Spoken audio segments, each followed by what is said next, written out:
All right, I'm going to go ahead and get started. Good morning, everyone.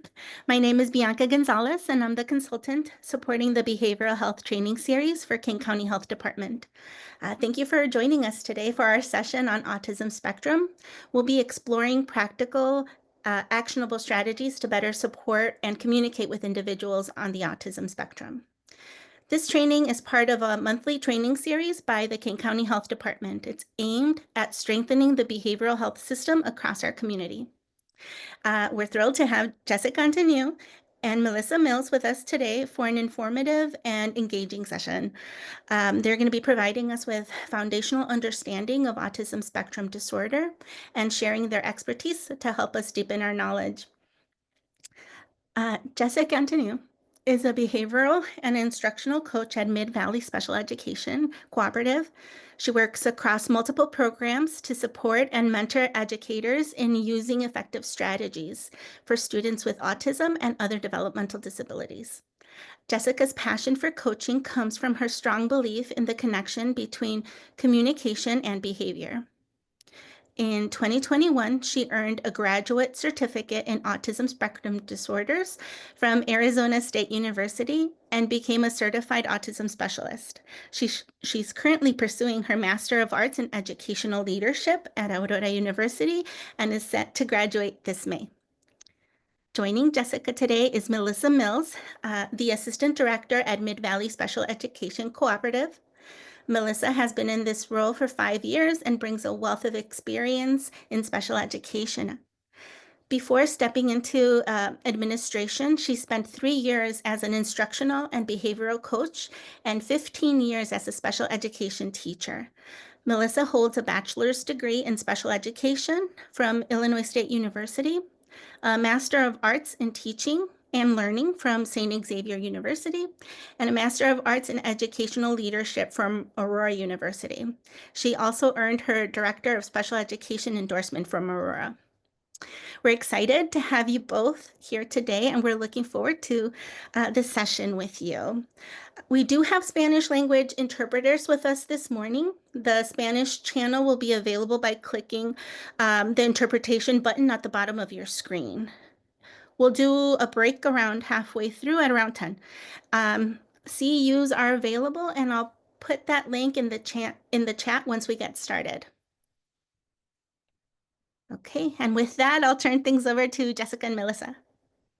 All right, sounds good. Thank you so much. I'm going to share my screen here.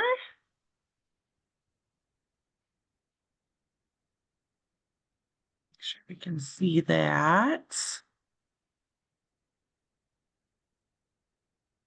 Okay, does that look good to everybody? All right. Well, welcome to Autism Spectrum 101, Insight Strategies and Supports. Thank you for the introduction, Bianca. Like we said, she gave us a really nice introduction, so we'll just touch briefly on ourselves. I'm Jessica Antoniou, like she said, a behavioral instructional coach with Mid-Valley. Prior to coaching, I was a speech language pathologist for 12 years, 2 years in the district in my hometown of Chatham, Illinois, and then 10 years with Mid-Valley. And so I also became a certified autism specialist just because of my passion for working with students with autism. In the 2 years that I worked in Chatham, I had a very large caseload, but I just found myself spending so much time in our self-contained classroom for students with autism. And literally, if I had 1 second, I would be in there hanging out with the students, and just that's where I found my passion. So when I got engaged to my now husband and was moving up here to the suburbs, I found Mid-Valley, where I got to work in self-contained classes in our autism program all the time. So it was just the perfect find and perfect fit for me. And then because of, like Bianca said, my love for communication and how it relates to behavior, I am now a behavioral instructional coach. So that's a little bit about me. I will let Melissa introduce herself and then she'll get started. Jesse. Hi, everyone. I'm Melissa Mills. Thank you, Bianca, for that wonderful introduction. I am one of the assistant directors at Mid-Valley Special Education Cooperative. Prior to that, I spent several years as an instructional behavioral coach and then 15 years as a special education teacher, all with Mid-Valley. My first 3 years was in our educational life skills program, and my last 12 were all in our instructional autism program. So my love for students on the autism spectrum and just special ed in general came about when I grew up in the area and I went to Batavia High School, and they have a wonderful PE leadership program, and I was a PE leader, and I met students in that class that changed my course. I changed my major. I changed the the university I was going to, and just came into this, and it's been the best thing ever. Yeah, I'm a mom of 3. I've got a 13-year-old, a 10, and a 5-year-old, and we're all still in the area and busy as can be, but I'm very grateful to be here today and help share our knowledge and just some insights with all of you. All right, so today, as we work through, we're just going to do a little introduction about what we're going to learn. We're going to start by getting into what is autism spectrum disorder. We'll go all the way from the science of it into what it could look like from a wide range of ideas. We'll also talk about effective strategies on how to support and interact with people on the autism spectrum, and then get into some insights on just things that we have learned that can help everybody in their lives just have a better connection. All right, so it is Autism Acceptance Month, which is why we are asked here in April to talk about this. We just wanted to share, we are in many schools across our districts, and these are just a couple examples of things that not us, not our staff, that the schools have put up. General education students have put these things together to help spread acceptance during the month of autism. So the one on the left is just about different famous individuals with autism and does a little brief synopsis on them and their lives. And then we have several buddies programs across our classrooms, and 5th graders took it upon themselves and created this beautiful, beautiful one on the right, just to show their acceptance and support of our students. So we just wanted to show a couple examples of how it's being spread in a wonderful and positive light.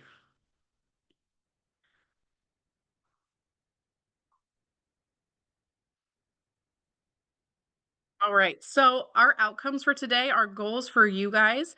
By the end of today, everyone should have a deeper understanding of the autism spectrum and its diverse presentations. We'll learn some actionable strategies to enhance support and communication, discover practical resources for fostering an inclusive environment, and be able to feel more confident in building positive relationships with individuals on the autism spectrum. All right, what is autism? The most important thing to know is that if you've met one individual with autism, you've met one individual with autism.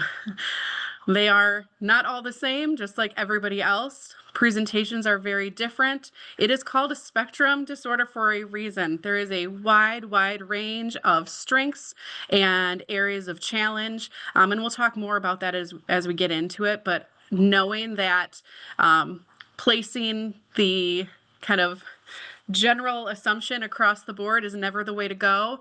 Just like everybody else, we're going to learn about the person and know their strengths and their areas that they have challenges in, and make sure that we are individualizing how we approach them. So this is by Dr. Stephen Shore. He is actually an autistic professor of special education at Adelphi University, but this is quite a famous quote that you've probably all seen before, but it's very, very true, and what we just kind of want to enter into this with the mindset of. Yeah, es que cuando es presentación lo apagan para que no te escuchen a ti. Right. So autism spectrum disorder is in the DSM-5. It is a diagnosable disorder by a medical professional. I am not going to read all of this to you, but I did just want to hit on the actual science of how they go about diagnosing it. So in the DSM-5, the first criteria is persistent deficits in social communication and social interaction across multiple contexts as manifested by the following currently or by history. So It ranges, but just that general deficit in social communication and social interaction across a wide range of environments and peers.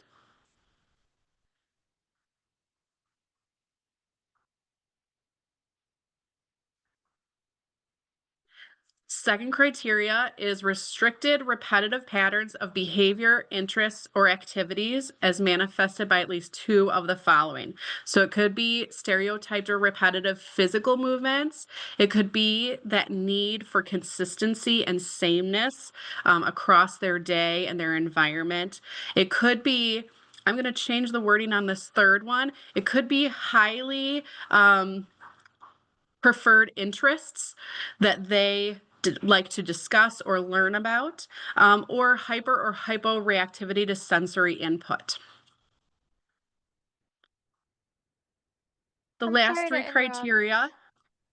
I'm the other Spanish interpreter. I haven't been placed on the interpreting channel though. And I don't even know if my partner's already in the interpreting channel. Okay, thank you, Anna. I will assign you. Thank you. All right. So the third criteria that they look at is symptoms must be present in the early developmental period. So this does typically come about in the first few years of life. And if these characteristics come about later in life, it does not fall under these categories. The fourth is symptoms cause clinically significant impairment in social, occupational, or other important areas of functioning. And the last one is that all of these criteria are not better explained by a different disability. All right. So that's the science. That's the very, very specific definition. But realistically, when you look at autism spectrum disorder, it has 4 characteristics. But it is a very wide range of how these different 4 characteristics impact each person in their daily life. The one is the social interaction. So they might find it difficult to connect with others, gain and maintain friendships. They may have a challenge in taking other people's perspectives, or have a lack of empathy. Another area that is characterized in autism spectrum disorder is the sensory integration. So looking at their proprioception, vestibular or interoception sensory categories, and we'll get into more detail about that as we move along in our presentation. Also communication challenges. It may affect a person's ability to detect, perceive, process, and comprehend the concepts or symbols necessary for communication. So communication can be affected in a variety of ways. It can be their receptive communication, how they take communication in. It can be their expressive and how they express themselves, whether they're speaking or non-speaking or having to use a variety of methods to communicate. And it can also impact their social communication as well. And then the fourth characteristic is the repetitive behaviors. So people on the autism spectrum may have stimming characteristics that they participate in. They may have physical or vocal repetitive behaviors, or they might have special interests. Some people call these perseverations. There's a wonderful book out there right now, and they describe them as enthusiasms because they're very, very enthusiastic about this topic and love to learn about it and share about it with others. So I think that that's a much more positive way to think about it and support them in their enthusiasms.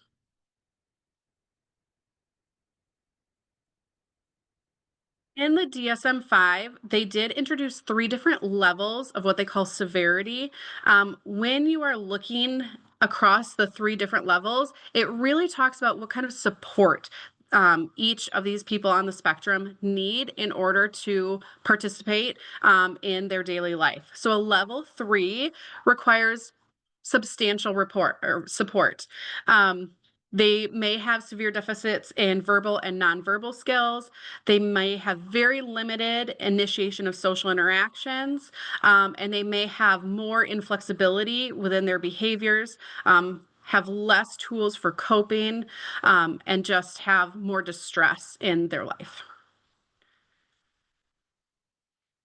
For level 2, that is going to be requiring a little bit less support than that level 3. So they still may have those deficits in the verbal and nonverbal areas and some social impairments that are apparent even when supports are in place. They may have reduced or abnormal responses to social interactions from others, and they still will have some of that inflexibility and restricted and repetitive behaviors. And then the level 1 is requiring some support. So without supports in place, they will still have those social deficits in communication. They may have atypical or unsuccessful responses to interactions with others and appear to have decreased interest in social interactions. And then still have some of those characteristics regarding the inflexibility and difficulty switching between activities, especially from preferred to less preferred, and problems with organization and planning may hamper their independence.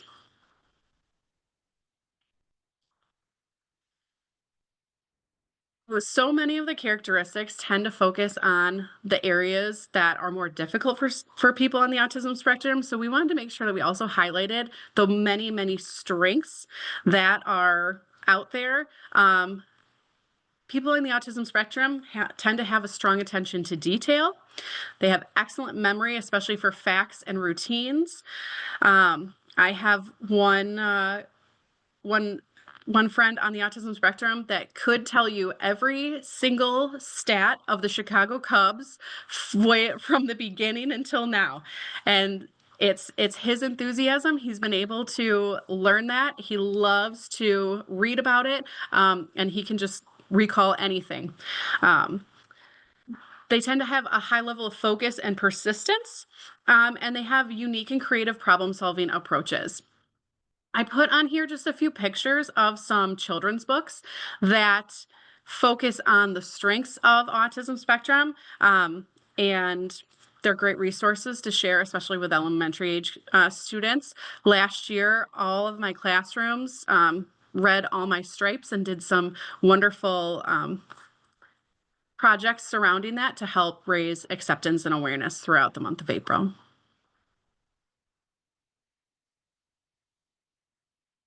All right. There have been recent updated numbers. So currently right now, the Center for Disease Control is stating that 1 in 31 children are diagnosed with autism spectrum disorder, and it is currently 3 times more common in boys than among girls. There are many, I should say. There are many myths out there about people on the autism spectrum. We grabbed just a few to talk about of myth versus fact. Because of their difficulties with initiating and maintaining social interactions and the social skills that they need support on, many people with autism sometimes appear that they don't want friends. But that's not actually true. Many want friendships, but they really struggle with those social cues, with the back and forth communication, and that makes it very hard for them to maintain friendships. Another myth out there is that autism is caused by vaccines. That scientific study was debunked many, many years ago. Scientific research shows that there is no link between vaccines and autism. And one other myth is that all autistic people are the same. Well, our opening quote shows you that that is not true. Autism is a spectrum, and everyone's experience with it is unique. I love this picture here because back before they changed the DSM-5, they used to identify people on the spectrum with kind of like low functioning, high functioning, and it was kind of you were slotted into one area or the other. So it was you either had more autism or less autism, when that's not really true. It's a spectrum because they have a wide range of strengths and challenges, and that is going to look different for everyone. So the graph on the right is actually what it can look like. They may have strengths in language and challenges in perception or challenges in sensory and strengths and motor skills. So anyone in the autism spectrum can have a wide variety of strengths and challenges within a ton of categories, these 5 just being a few of them.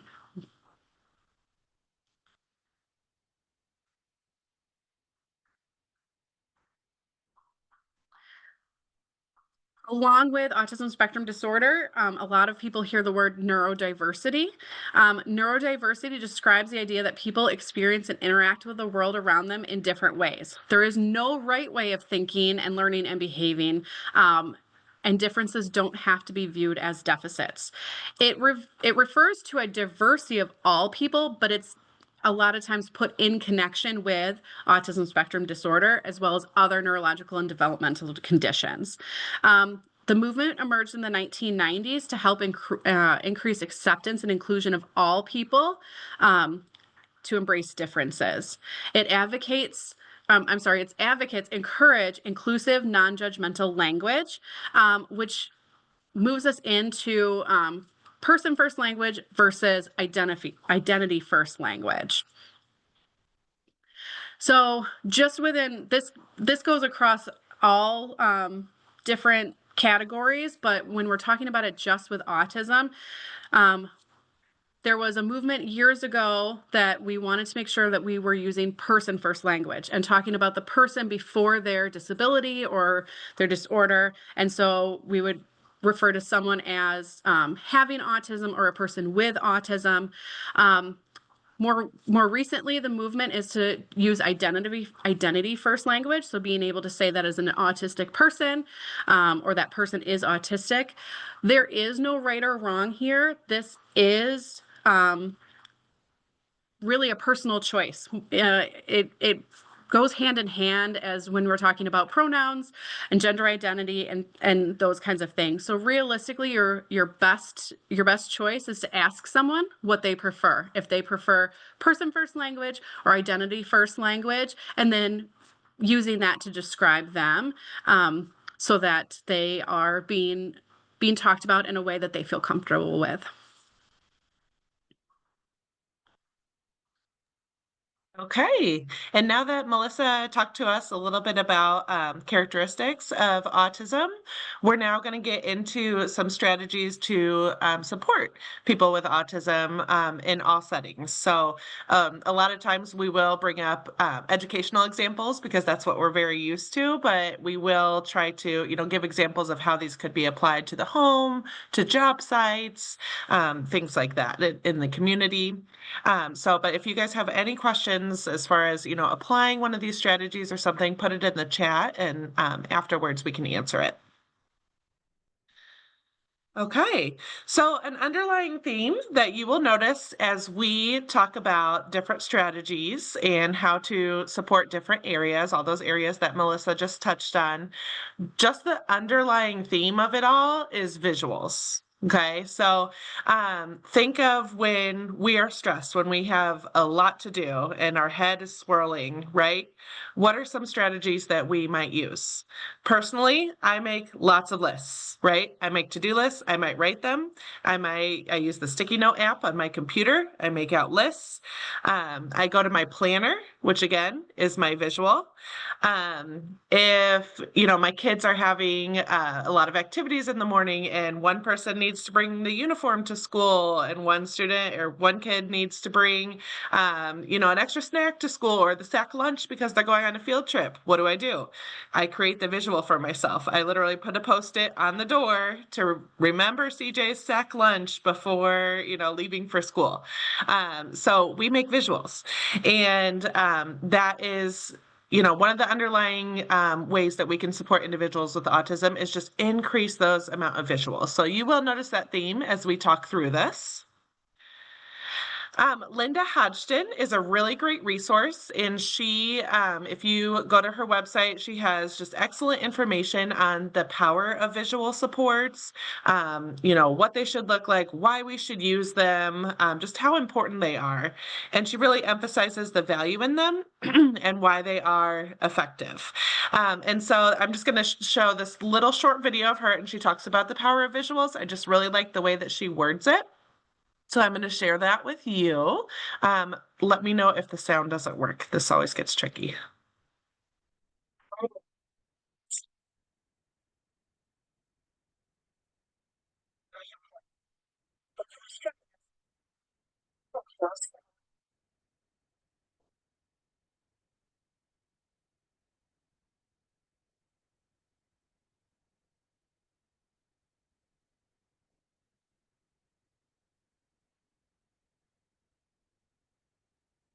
There's no sound coming from the video. There's no sound. No, When it's skipping choppy around at a little best. bit.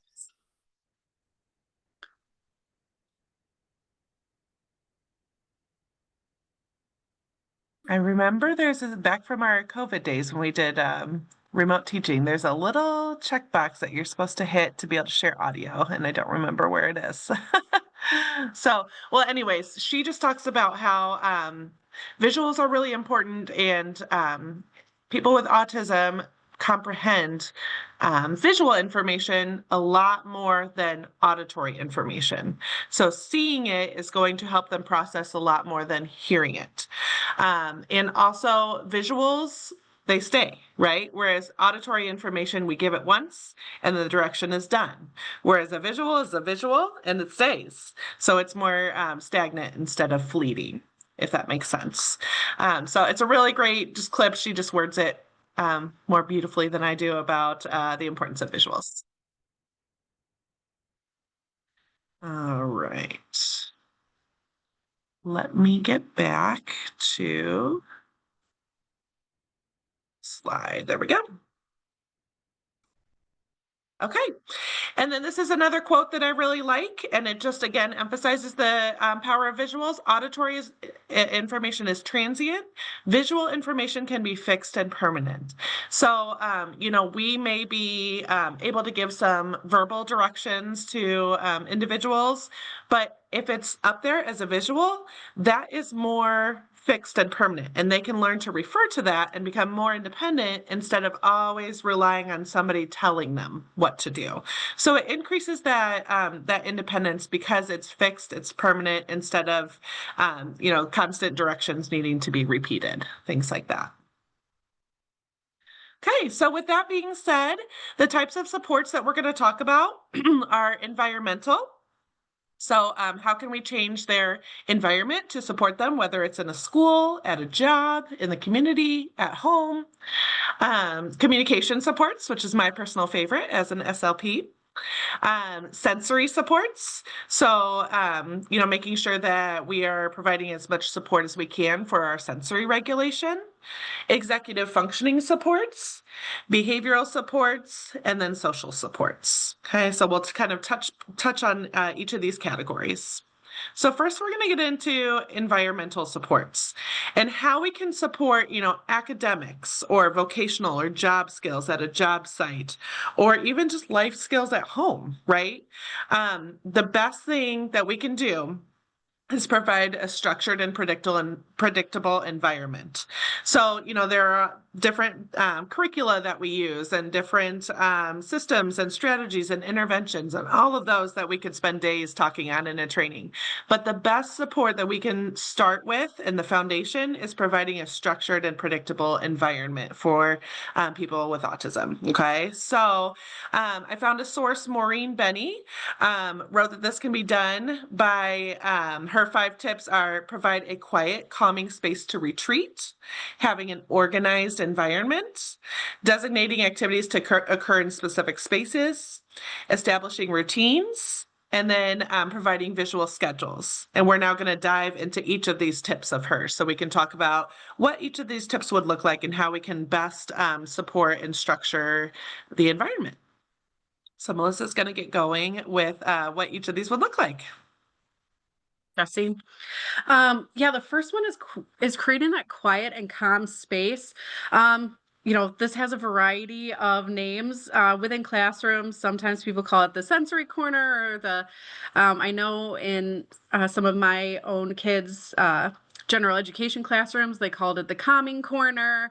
It could be the Zen Den. It has a variety of names, but it's a great way to provide that safe space for students, or sorry, I keep saying students, people that just need that time to step away and regulate, calm themselves down, remove whatever stimuli is creating them to feel not calm, dysregulated. So having that place for them to go and knowing that this is not a punishment. They are not going to time out. They are going to a safe space to be able to provide themselves or co-regulate with somebody to get them back to a sense of calm. It's really important to practice this when they're not calm, because when they are calm, because once someone is dysregulated or not calm, it's very overwhelming if they're told to go to a separate space for them not to think it's a punishment or for them not to understand what they should be doing in there to create that sense of calm for them. I mean, I know it's the worst thing in the world. If you are sitting there and you're upset and someone's like, you need to calm down, it's like, oh, okay, well, that's not going to help. So knowing that the space is there, also it can be practiced so that when they go in, those verbal communications can be very, very limited, because that is a very overwhelming thing, even for people not on the spectrum, but especially for people on the spectrum, when they are in a heightened state, that verbal communication is extra overwhelming to them.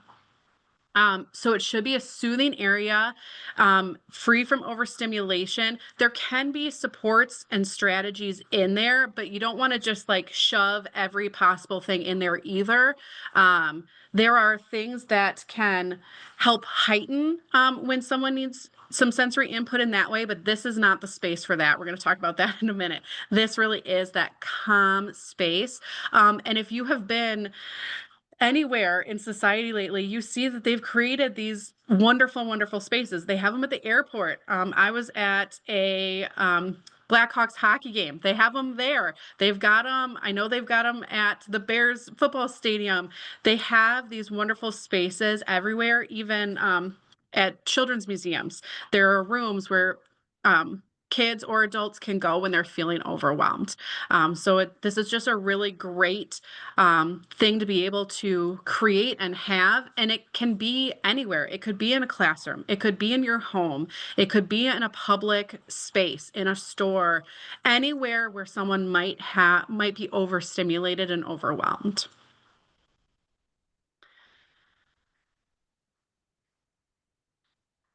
One of the other aspects to creating that environment that's going to support is having things be organized. Even for people that are not super, super tidy, when things are in disarray, it causes dysregulation in ourselves. I personally get extra dysregulated by it because I like things to have a home. But when everything has a home, when things are labeled and supplies are where they're needed, there is just a more sense of calm because of this organization. It is predictable. Everybody knows where the things are. They know where they're meant to be. It also helps with cleanup because if everything has a home and it's labeled, then it's very easy to put things back exactly where they're supposed to be. I just saw someone make a comment that they work with seniors and the safe space for people with dementia is helpful too. I agree. It is.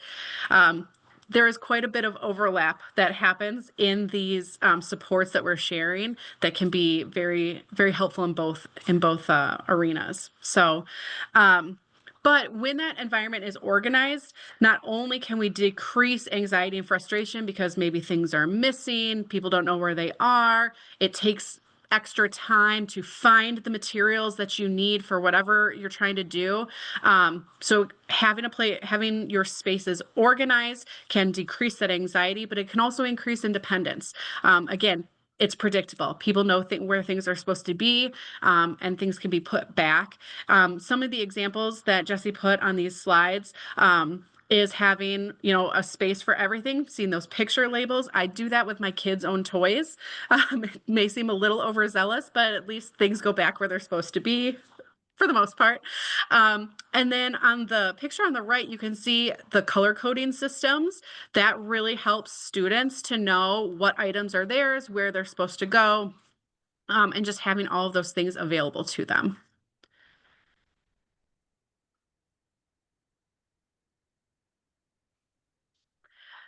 One of the other aspects is designating activities to occur in specific spaces. This goes hand in hand with that organizational piece. If things have a specific spot where they're supposed to happen, then it's more likely that they're going to happen. It helps define what activity will occur where. So in a classroom, it could be, this is where we do independent work, this is where we work with a teacher, this is where we play versus this is where we eat. It helps to define that space. In the home, it can be the same thing. I've told many parents that if they want their children to do homework at home, having a designated homework spot. If we do homework at the kitchen table or in their room, there's distractions, there's other things that occur there. The spaces might not always be clean and ready. So having a designated spot is very helpful and will increase the likelihood that what's supposed to get done gets done. It helps to increase that predictability because when someone enters that space, they know what their expectations are. If they move into the calming area, they know that the expectation is for them to be able to chill out and calm. Whereas if that becomes a play area also, then sometimes when they go in there to calm down, they're going to want toys and things like that. So it really, really increases that predictability and independence, and then create zones to decrease distractions. If there is an area that needs work to be done, we can kind of separate that off so that students that might be engaged in a sensory activity aren't distracting people that are working. Same, really when you think about stores too, everything is organized by category. If you walked into a store and you went to find the cheese puffs and for some reason they were over with the cat food, it'd be very, very disorienting to you. So everything being where it's supposed to be and everything having that designated defined space really helps just create that sense of organization in our own minds. I really like how the autism helper too. This is where this picture is from, and she called them zones instead of areas or centers. And I just like that kind of change of terminology, and it might help people with autism understand like, okay, this is the chill zone or this is the working zone. So it kind of better defines it for them and lets them know kind of what's going to happen in that spot or what's expected. So I like that terminology. Yeah, and it actually can be carried over into the community too. One of our speech and language pathologists uses that terminology when she's teaching community-based skills. So we had students that were practicing to go to Chick-fil-A. And so we got a lot of materials, but we couldn't physically be there to practice. So we set it up in a room, and it was, this is your ordering zone. This is your drink zone. This is your eating zone, and this is the garbage zone. And you heard the students, once they got out there after practicing it, showing off their independence, going, I'm headed to the eating zone. I'm headed to the garbage zone. And they knew what their expectations were in each space and could thrive on their independence because they knew what was expected of them.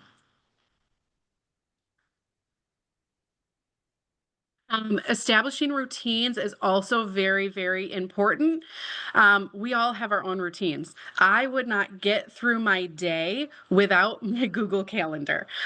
So knowing kind of what is going to happen next is very, very important. And establishing those routines and providing those visuals creates that or increases that level of independence as well.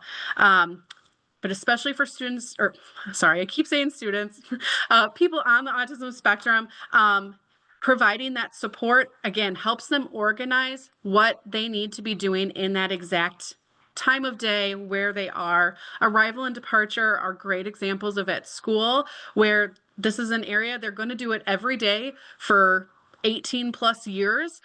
So being able to teach that independence, but it might change from year to year. It might depend on what school they're in, if they have a locker or a cubby.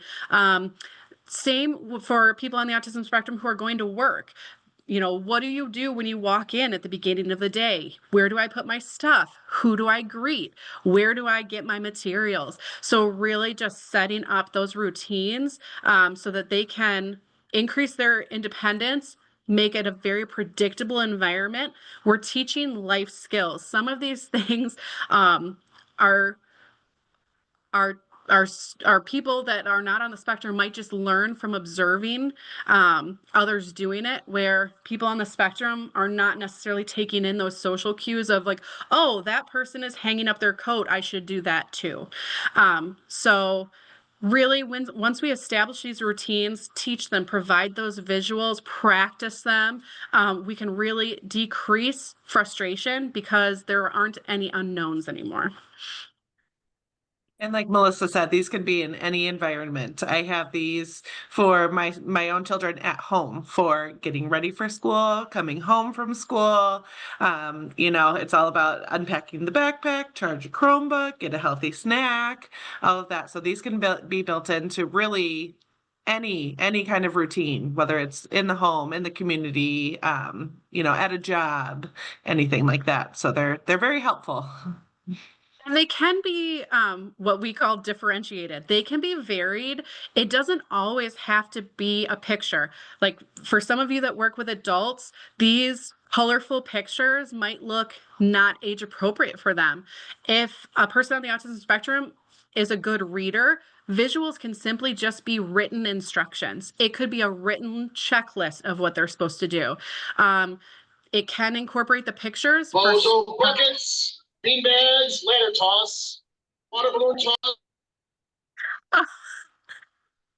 It can be words, it can be pictures like this, it can be clip art. Do I have anything on my calendar? No. It can also be real photos.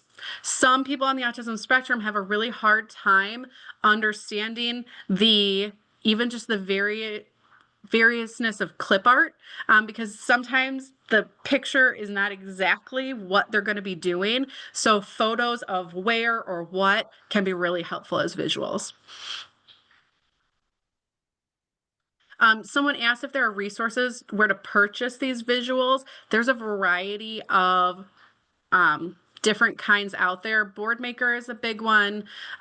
Symbol sticks. I'm forgetting one. Lesson picks.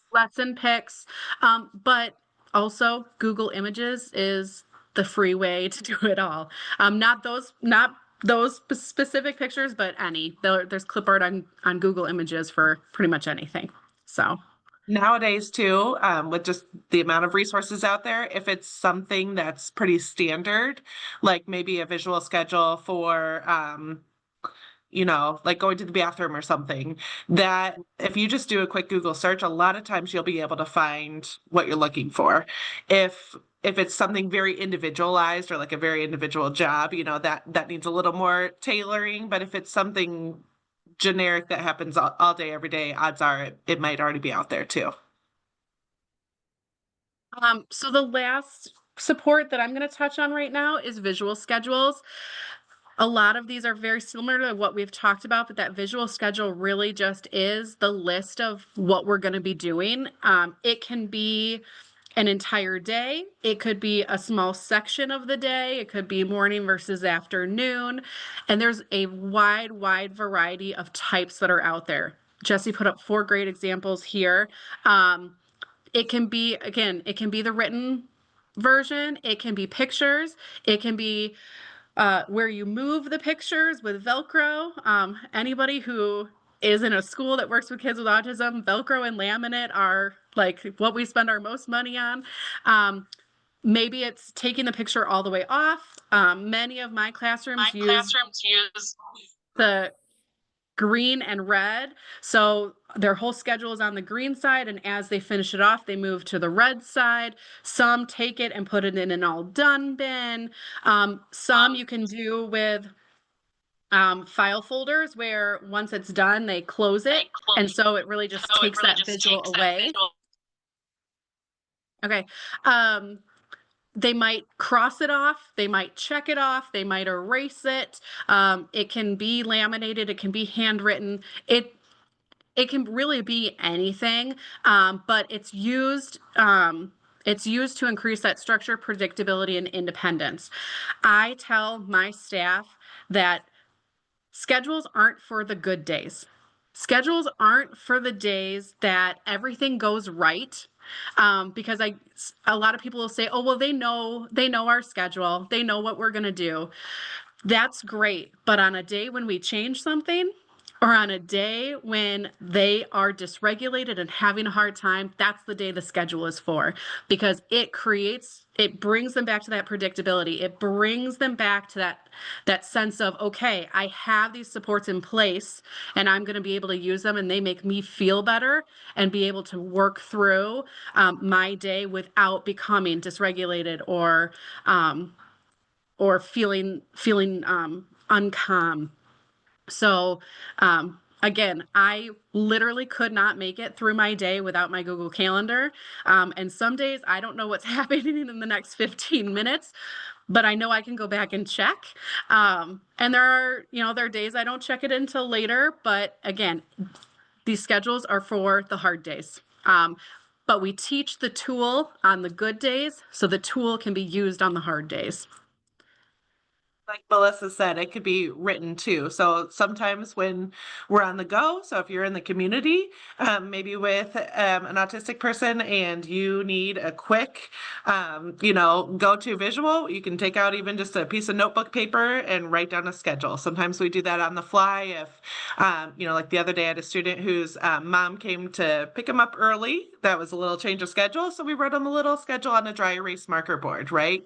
So, backpack, walk to office, say hi to mom, because that was very different than his usual departure schedule. So another kind of trick is if maybe you're going to the dentist and that's a harder time, at the very end of the schedule, highlighting that there's something exciting afterwards. I use it for my own children. So we're going to go to the doctor, we're going to say hi to the doctor, and we're going to, maybe get a shot or something. But then number 4 on the schedule is ice cream, right? So that's kind of a little trick too. If an individual is having trouble with some steps on the schedule, I use my own, I do it for myself too. When I'm running, I'm like, okay, first I'm going to go for a run, and then I'm going to enjoy, a chocolate covered banana, a little treat that I have in my freezer afterwards. So just knowing that there's some good at the end can help too. So just a little tip. Point. Okay. And then we're going to go into some communication supports. So there are 3 different types of communication. So there's expressive communication, receptive communication, and then there's pragmatic language. So we're going to kind of get into what all 3 types are and how to support them. So expressive communication or expressive language is basically what we are saying, what basically the output of the message that someone is trying to give. And there are many different types of expressive communication, or many different modalities, we might call them. So for example, words. So I might say, like my 1-year-old right now, her favorite thing to ask for is to eat. So she can say eat, or, well, she's not writing yet, but a person could write that they want to eat. You could point to a picture of eat, right? You have gestures. So her favorite one now is to sign eat or sign more. She's already eating. She wants more. Pointing. She will literally crawl over to the bowl of fruit and point to a banana, right? That's her expressing herself. That's her sending a message of, I want that. So there are so many different forms of communication. And, the biggest tip and trick is to honor all forms of communication. I'll give you a tip in a second for, expanding that if you're wanting to teach other modalities, but really honoring that communication and saying, oh, I see you pointing to the banana. That means you want the banana, right? So just making sure that we're honoring any modality of communication. It doesn't have to be just spoken. So modeling, what we can do in order to teach or expand expressive language is giving models of communication. So again, if maybe somebody's reaching toward a cup, we can say, oh, you want a drink. Or with some of our non-speaking students, they use lots of pictures to communicate, which we'll get to. We might point to their picture of want or drink, right? And that is modeling and showing them, this is what you are saying. I'm honoring what you're saying, and I'm going to model it and expand it a little bit for you. Any baby who's born gets years and years of modeling a communication. And so if we add on, some sensory deficits and some communication delays and things like that, they need some more of that modeling and more explicit modeling. So as much as we can be doing that, that's going to help support a person's expressive communication. And then also we use a lot of assistive technology. And one point to make, a lot of people get worried that using some kind of assistive technology might replace verbal communication, but it really enhances it. So if we have a student, point to a picture, that's not going to lessen the likelihood that they will say a word. It's actually going to enhance it, research shows. So we use a lot of this assistive technology in order to support students' communication or anybody's communication. So we have what's called low tech, medium tech, and high tech. Okay, so low tech communication supports are just maybe those paper supports in this lower left-hand corner. There's just a little snippet of a visual that we might use for an individual to point to what part of their body hurts. If they have some communication delays, right, some sensory delays, and they're not able to tell us what hurts, they might be more likely to be able to use, the picture to point to something that hurts instead of trying to form the message verbally. So we are always trying to figure out how can we support them with some low tech, means of communication and low tech supports in order to, help them express themselves and get some messages out. So this is an example of a low tech communication system. In the middle, there's a medium tech just kind of examples. These are called the Go Talks. And what this does is it's a board of the pictures. The same pictures stay on there, and it's a recorded voice. So let's say that one of those buttons is a picture of a cartoon waving. That button, if you push it, would say hi, right? So that button, the student would know, or the individual would know, that button is always going to say hi. And it's a recorded voice, so it's kind of medium tech because it's not a piece of paper. It requires batteries. It has a voice, but it's not quite high tech is what we're about to get to. So that's medium tech and kind of what's out there. High tech are the fancy systems that you see. They might be on an iPad, or there are some standalone devices that we use.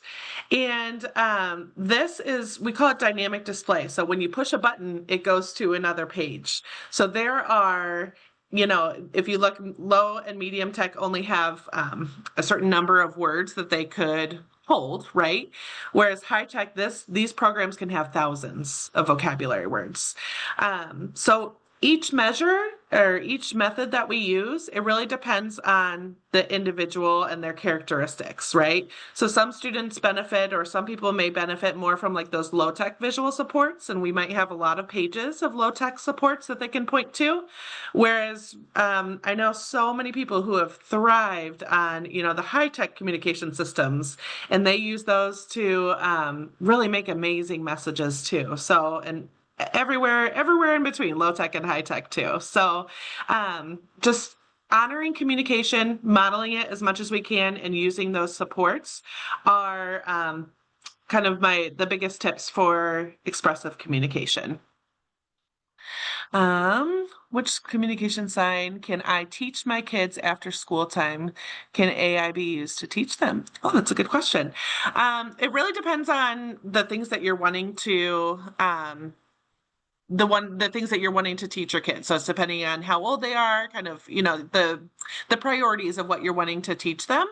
And AI is something that is really advancing. So it's very possible. So if you want to maybe put some more specific questions in there, we could answer them at the end. So it kind of depends on how old your kids are and kind of what you're wanting to teach them. But absolutely. Okay, receptive communication is the opposite of what expressive communication is. So the expressive is that output, right? That we talked about. Receptive is the input. So it's understanding what is being said to you. Okay. And so it might be, you have to have good receptive communication skills in order to follow a direction, in order to be able to understand something that's being said to you or read to you. Being able to listen to something and remember what was said, that requires a lot of receptive communication or some processing, right? So in order to help individuals, enhance their receptive communication skills or be able to understand and process the most, there's some tips here. So a big tip is provide simple utterances. So we want to convey messages with an appropriate number of words. Something that I like to do in my trainings for classrooms with autism are think of a message and think of the fewest words that you could say that message in. So we might, if we're really stressed or something, we might say, okay, it's time to sit down for dinner because after dinner, then we need to get going to, the basketball game and all of that. That was a lot of words and a lot of input and a lot of just verbal stimulation, where sit down was the main message, right? So we kind of practice saying, okay, what's the message that we want to say and how can we say it in the most simple way for processing?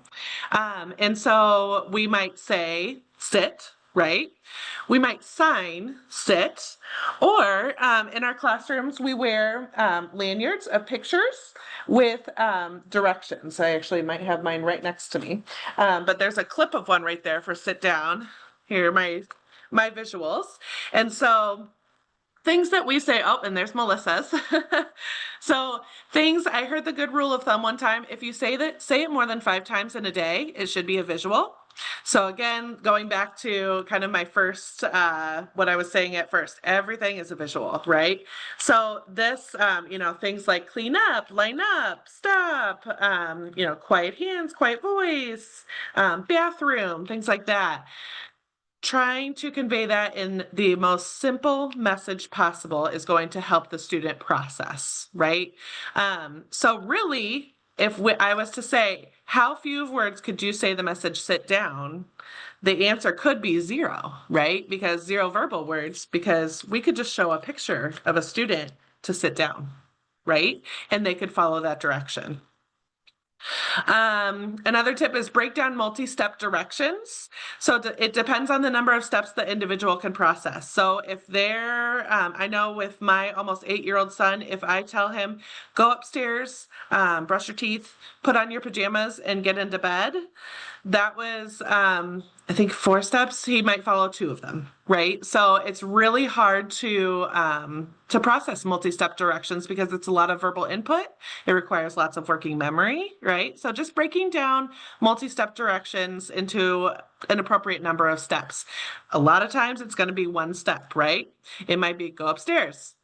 Okay, now brush your teeth. Okay, now put your pajamas on.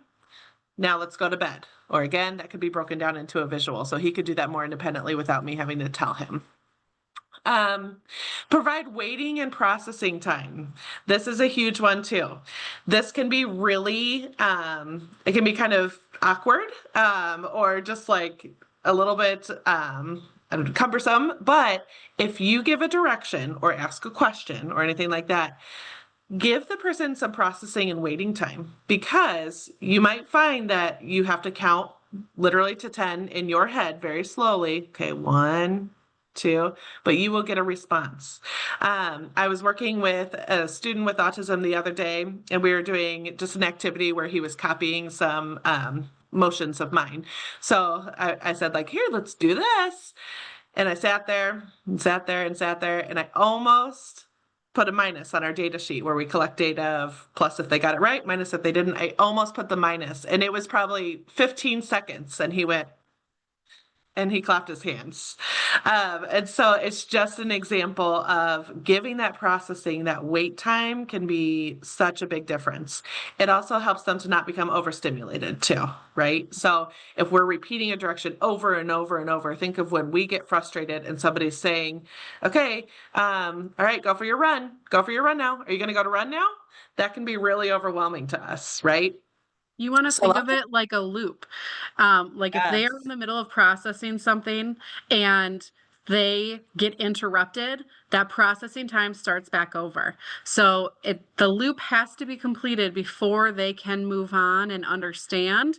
And if you constantly interrupt it by talking to them and giving direction after direction after direction, they're not going to get there and they are going to hit frustration.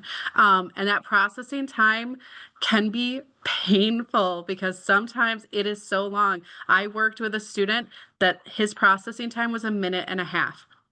You gave a direction and you waited.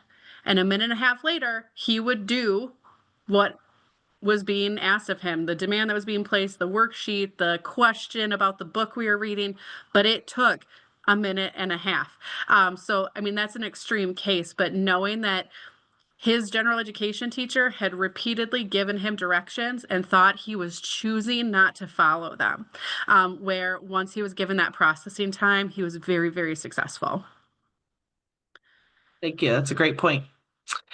And then back to our soapbox of use visuals. So again, these increase comprehension and processing and can decrease our need to repeat directions. So again, if I'm trying to help a student with sitting down at a group, I could say sit one time, but if I'm holding the visual, I can just stand there and hold it, right? And then I'm not having to repeat it over and over and start that loop that Melissa was talking about. It allows them to process and just gives them other ways to process it too, not just that auditory, it's that visual, it's that constant holding it, right? And them seeing, okay, I need to sit down, now I'm going to do it. Just might take some extra processing time. I do think there is sometimes a misconception that their receptive and expressive skills are at similar levels, and that is not true. There are many individuals on the autism spectrum that are incredibly verbal and do a lot of talking, but they have lower receptive language skills, and so the words coming at them are much, much harder for them to understand and process and respond to. But because they are great at conversating and have a lot to say to us, we assume they're understanding everything that we say to them, and that is not always the case. Good point. Thank you. All right. And then pragmatic communication is social communication. So it's kind of understanding just like the social meaning behind some language. I remember in college, our professor was always big when she was teaching us pragmatic language. Her example, and I still remember this, was if I told you it's cold in here, right? And so maybe if I'm over at your house and I say, oh my gosh, it's really cold in here, that might be a sign to say like, oh, let's shut the window, right? Or, maybe, oh, would you like a blanket, right? So I might read that communication in a way of like translating her message, right? Whereas this can be harder for a person with autism to kind of interpret that message, right? So just some strategies or some tips are teaching individuals social rules. There is a resource called the Hidden Curriculum. And what this does is it teaches those things that we may not have to explicitly teach neurotypical people. So for example, I may not always be first in line, or you know, it's really important to be on time, because if we're not on time, somebody might think that we're rude or we don't respect their time or something like that. So I have seen a hidden curriculum calendar, and I follow somebody on TikTok where it's a 20, maybe 25-year-old boy with autism, and he reads the hidden curriculum calendar tip of the day. And then he and his sister talk about it. Like, well, she's like, well, what do you think that means? Why might that be? And they talk it through. And I think this is a great way to really talk about like the social nuances that sometimes we don't think we need to teach people, but it's important to, right? So the hidden curriculum is a great resource.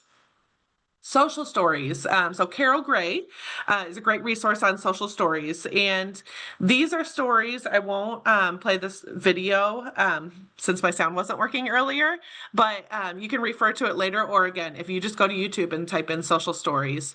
They are a method of teaching people how to do something, again, that we may not have to, we may not think that we have to explicitly teach. So things like going to the dentist, going to the doctor, we have a student who, if roads are closed and they have to, take a different way to school, that can be challenging for her. So I have to take a different way, right? Roads are closed. It could literally be anything. We've written many social stories.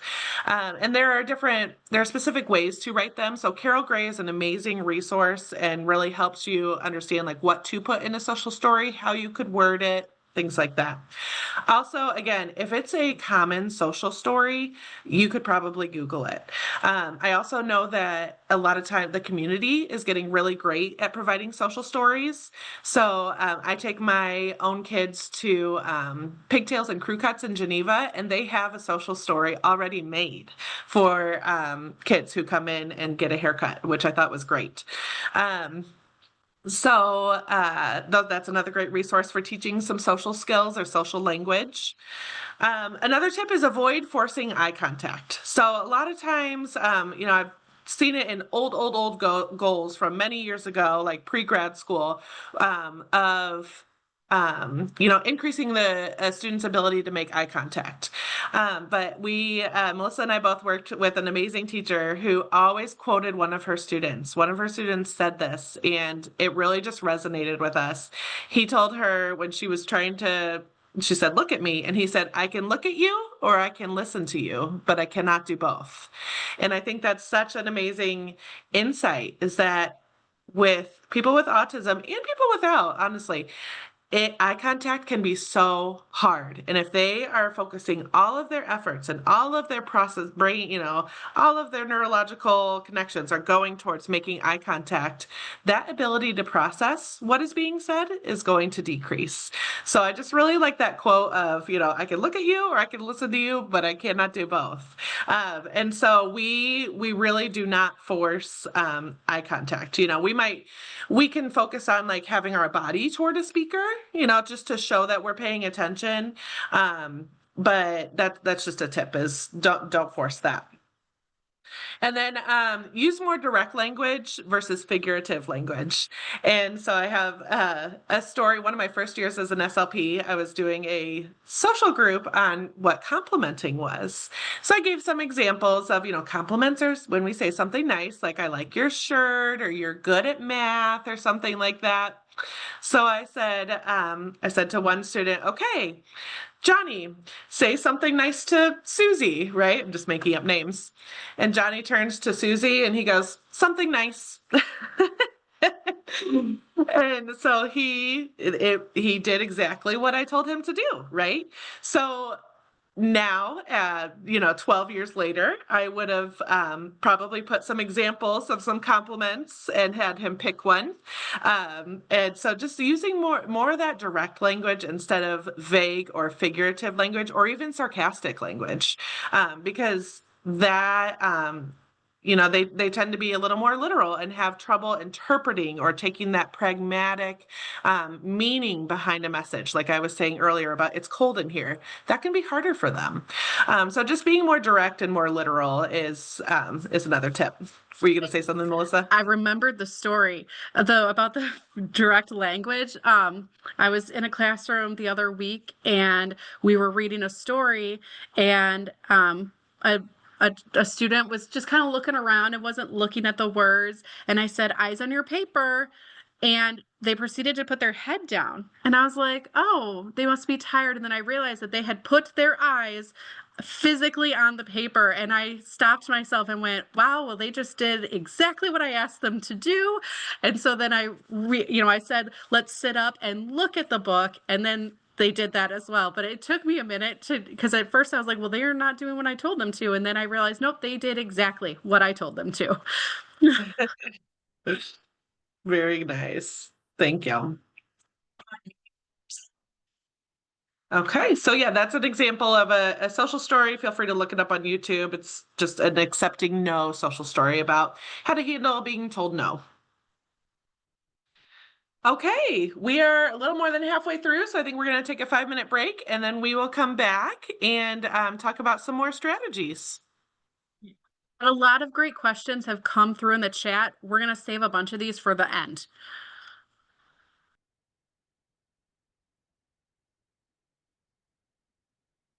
Thank you, everyone. I put the link for the CUs and also upcoming trainings on the chat.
All right, it's been around 5 minutes.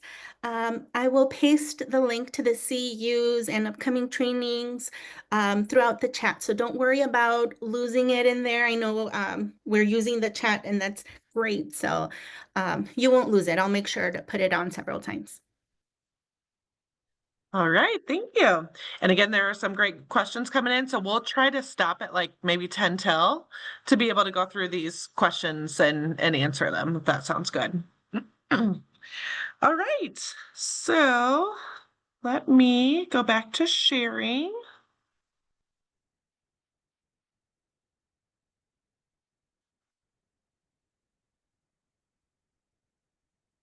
Okay, whoops.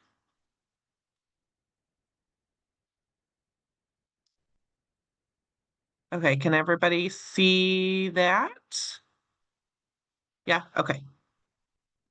It's like not showing up on mine for some reason. Okay. All right. So sensory supports. So as Melissa shared at the beginning, individuals with autism can have some sensory needs and can present with some sensory systems that may need a little more or a little less input than another person. So we can have hypersensitive, hyposensitive, or what happens most often is a mixed presentation. And we'll go into what each of those means and how to support them. So somebody with a hypersensitive presentation, this could be a hypersensitivity to any sensory input. So they might avoid loud noises, right? So they might get upset if there's a loud noise. They might cover their ears. They might, it helps to wear headphones, things like that. They might avoid crowded spaces because that's a lot of input. Smells, strong smells, bright or flashing lights, or textures of clothes or food. Food can be really challenging because there's so many different textures and temperatures and all of that. So they can just be really hypersensitive to those.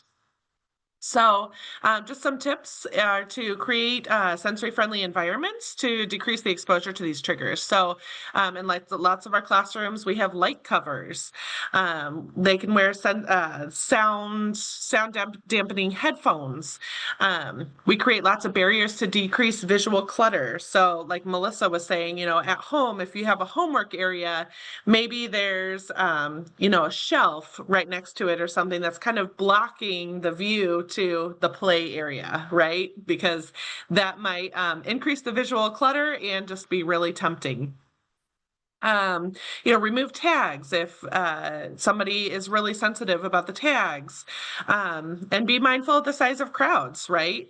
I personally don't like to be in a large crowd, so I'm social. I like to go socialize, but I don't like to be, in the middle of a crowd. So I might be off to the side or something like that.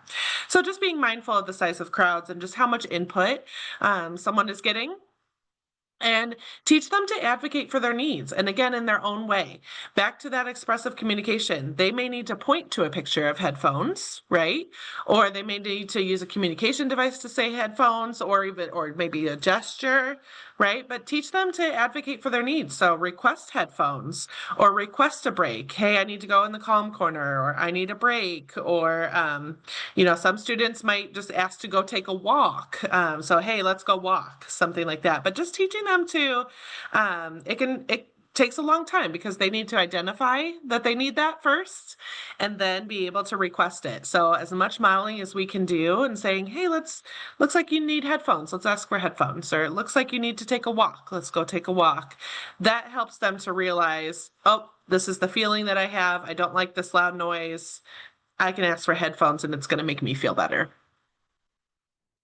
Hyposensitive presentation is when there's decreased sensitivity to sensations or sensory input, and so they are more seeking that. So they seek out that sensory input. So you might see more jumping, or they like tight squeezes and hugs. They might make loud repetitive noises or like loud repetitive noises or hold something to their ear. That's what they're doing, is they really like that input. Swinging or crashing into objects. So this might look like, jumping on a crash pad or jumping on a bed or literally just bouncing off walls, right? They're seeking that input. And then lack of pain response or just like a decreased pain response, right? So what might, a scratch that might hurt one person a lot, they may not feel that as much just because they're hyposensitive or not as sensitive. So just some examples of strategies are provide safe opportunities for the individual to obtain the sensory that they are seeking. So if somebody really likes to crash into things, they have crash pads now where they could run and they could jump on a crash pad, which is a lot more safe than, crashing into something that's harder, like a piece of furniture or a wall or something. We have students who I'm trying to think, really like rocking and spinning.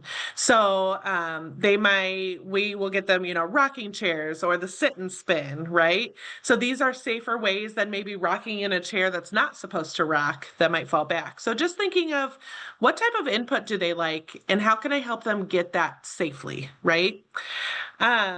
If there's an unsafe form that they are, try to replace it with something that is safe. I put AED story here. We have a student who really likes AEDs. And so he likes to run to go see AEDs. He just loves the hearts on the machine is what we learned. And so now instead of needing to run to the AED, we have pictures of an AED at his desk and he sits there and he looks at the hearts and that gives him the visual input that he is seeking. So again, just taking that individual approach, like Melissa was talking about at the beginning, and that's his individual approach is he gets to look at those pictures of the hearts and that suits him. And then schedule in periods of time for the individual to obtain their needed sensory input. So this is called a sensory diet. So we have some students who start every day of their school day on a swing, right? Or they might be on a walk, or maybe even just be eating because that crunch gives them some needed sensory input. So just, again, looking at their needs and scheduling in sometimes to get them that needed input safely can help. And then build sensory input into activities. So we have students that really, really need lots of movement and things like that. So what I have done is we have lots of students who match file folder pieces. So it's kind of like matching a puzzle piece. You have one loose piece and you have kind of a board of pieces that don't move and you match the piece that moves to the piece that doesn't move. And I will put the file folder on one side of the room and have the loose pieces on the other. And they will take one piece and they'll walk to the opposite end of the room to go match it. Or you could do it with a puzzle or anything else. But that they're completing the activity and they're getting that sensory input of movement that they need. I also saw a student who really benefited from the vestibular input of a swing. I finally saw him for speech just on the swing. And the activities that we did, he was swinging, and that was the most progress that I made with that student because as he was working with me, he was getting that input that he needed. Oftentimes, you're going to see a mixed presentation. So we don't always have somebody who's, all hyper, all hypo. We're going to have a mixed presentation. So, for example, a student who seeks lots of vestibular input, so they might be hyposensitive, meaning they need more vestibular input. They need more swinging. They need more movement. They could be hypersensitive to sounds. We have a student right now who really benefits from rocking and spinning and all of that, but loud sounds are really, really hard for her. And so this is more what we see. And so again, it's just really important to know the individual and know what works for them and what doesn't, and be able to support them in that way. So this student, she's able to sit in a rocking chair, sit in a sit and spin. She has some movement breaks, but she also has headphones and then social stories on how to cope with, the school bell ringing and just loud noises that she doesn't like and that are hard for her. And occupational therapists are really great resources for sensory needs. They oftentimes fill out a sensory profile, which kind of helps you understand whether an individual is, seeking or avoiding some sensory input. Okay. And then executive functioning. So executive functioning are the important skills that can be more difficult for people with autism, and these can impact daily life. So just some examples. So attention and focus, planning and prioritizing, time management. So all those kind of behind the scenes skills, right, that are so important. These can be really hard for students. Another big one is self-regulation. So being able to know that we're a little dysregulated and being able to soothe ourselves, that can be harder with somebody with autism. So how can we help? Oh, go Sorry. ahead. I was just going to add, for executive functioning, it is important to remember the developmental process of this as well, because many Yes. executive functioning skills really aren't cemented until the early 20s. So making sure that not only are you aware maybe of some deficit areas, but also where do they truly lay on the development of just us as human beings. Also, executive functioning is one that you kind of have the skill or you don't to one degree or another. And the way that we can support them in that is providing tools and supports, but it doesn't mean that they're necessarily going to become a great time management person, but they'll have tools and supports that make them better at time management. That's a great point. Thank you. So, in order to help with some harder things with executive functioning, just like we've said before, lots of visual schedules, right? So for a hectic house with 3 kids here, I have lots of visual schedules. We have written ones, we have Post-its, we have a calendar on the screen on our fridge that has everybody's schedules.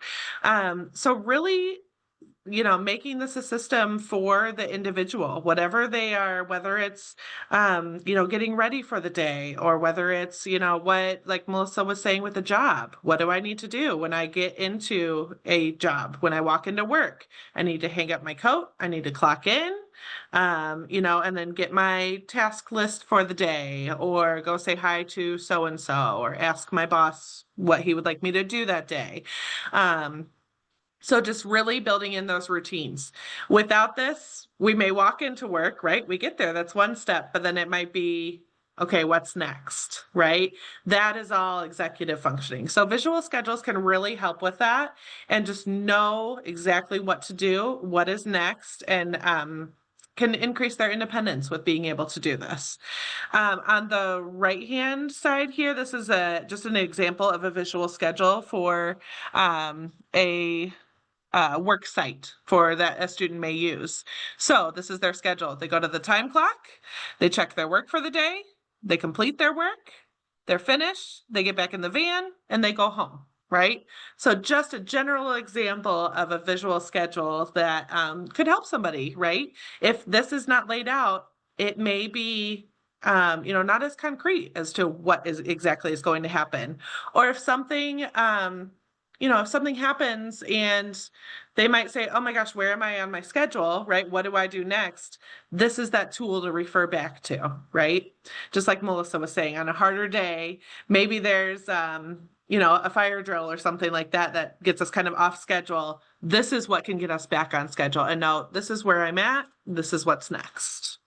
And it's not always like these are tools that are great for every single thing you might be doing, because a lot of times we think about, okay, what do they not like? What's hard? What are things that we really need to break down for them? But we also need to remember that events, trips, occasions that they're really excited about are also times that we really, really need to put in supports, because if they're super, super excited about something, they're still going to dysregulate, because any overwhelming feeling inside is going to lead to them needing extra support. So I have one student that loves Great America and looks forward to opening day every year. But every year, 2 weeks leading up to opening day, he is not that much available for learning because he's so excited to go.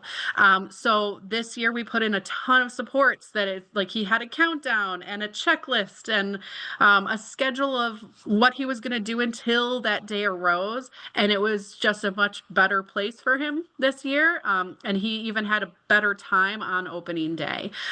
So just knowing that it's not always for the things we don't like, it's for the things we really like too. Yeah, that's a great point. Thank you. And then really it's another visual schedule is checklists. So this is another strategy that provides visual representation of multi-step activities. And again, it increases independence of an individual, and they can be created for really any environment or any activity. So home, school, in the community, doing jobs, doing chores, running errands, right? I a lot of times have to make my own checklist when I'm running errands, like, okay, I can't forget to go to the post office and the bank and Target. Otherwise, without a checklist, I might forget one of those. I really like the example that I clipped on the right, the self-care checklist. We use these for students before they go to job sites of let's look in the mirror and let's make sure, our face is clean, our hands are clean. I don't have any food in my teeth. So I really like that checklist as far as just being concrete about what exactly do I need to check before I go into the community. And this can be created for them or with them. So it might be, depending on the strengths of the individual, it could be a good activity to say, hey, let's create your checklist for the day, right? That teaches them to start making their own visual schedule or their own checklist. It just depends on where they're at with that skill. This can also help process changes, right? So if there's a small change, if you go to school and there's a substitute teacher, or you're supposed to have speech that day and your speech therapist is sick, we can go to that checklist and cross something out and explain a change. Hey, instead of speech, you're going to have reading or something like that. This can help them process those changes rather than just saying, oh, no speech today. That could be harder for someone to process. And then it shows the accomplishment of tasks.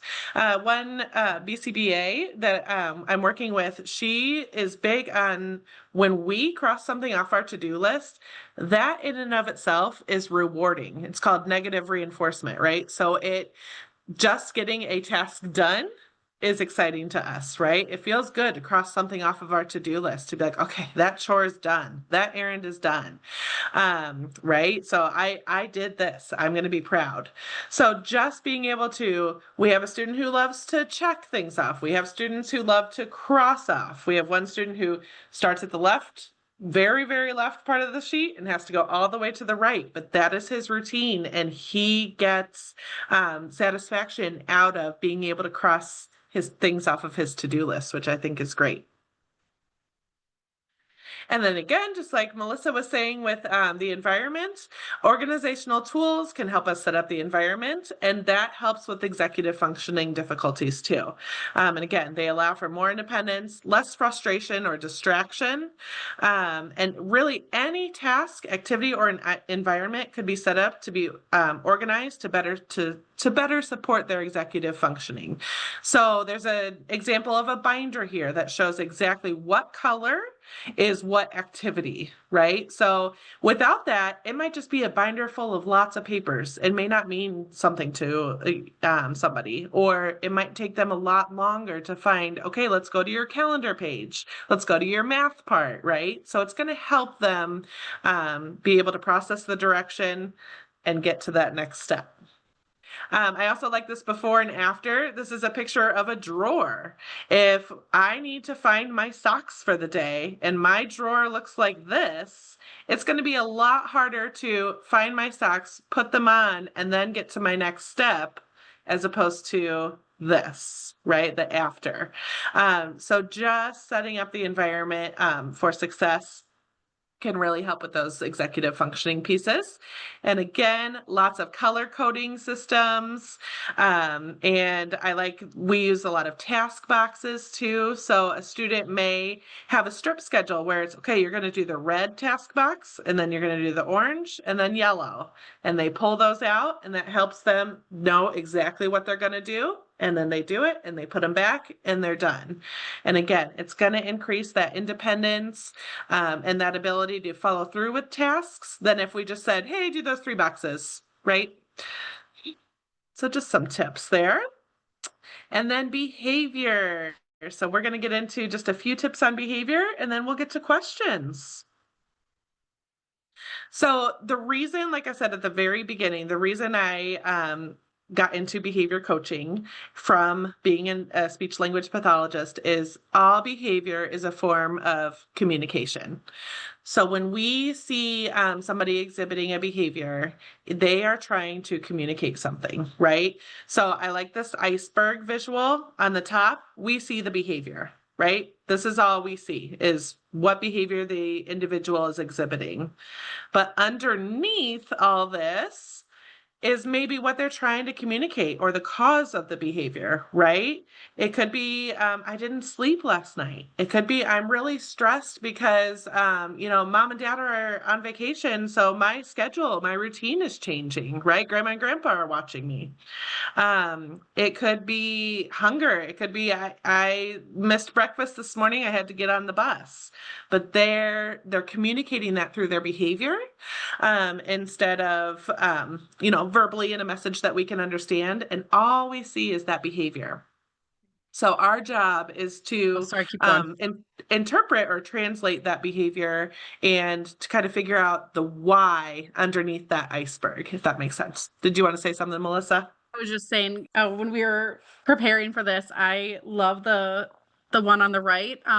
It's a nice little throwback, but also to just always remind yourself. And when we say behavior, that's anything, right? That's any kind of action or thing that we're doing. We all communication or behavior is our communication as well. But to always ask yourself, what's the function? What are they trying to tell me? Because then we can get to the bottom of it and focus on the why, like Jessie was just saying, versus the behavior in itself. Because some of them can be severe. And if we're just focusing on that, then we'll never learn what they need to support and what tools they need. And then another way to put this, I really like this quote, what we sometimes see as a failure to behave properly is actually a failure to communicate properly. So again, it's looking at that, what are they trying to communicate to us? So then I can help problem solve it or teach them the tools to more appropriately communicate their needs, right? Their thoughts, their ideas, their wants, all of that. So really just looking at the communication piece helps us kind of translate or interpret the behavior. When we look at behavior, we always look at the ABCs, or what we call it. So the A is the antecedent. So this is what happens exactly right before the behavior. So it's like the trigger, right? So just an example is a loud noise. So that would be the A. A loud noise happens.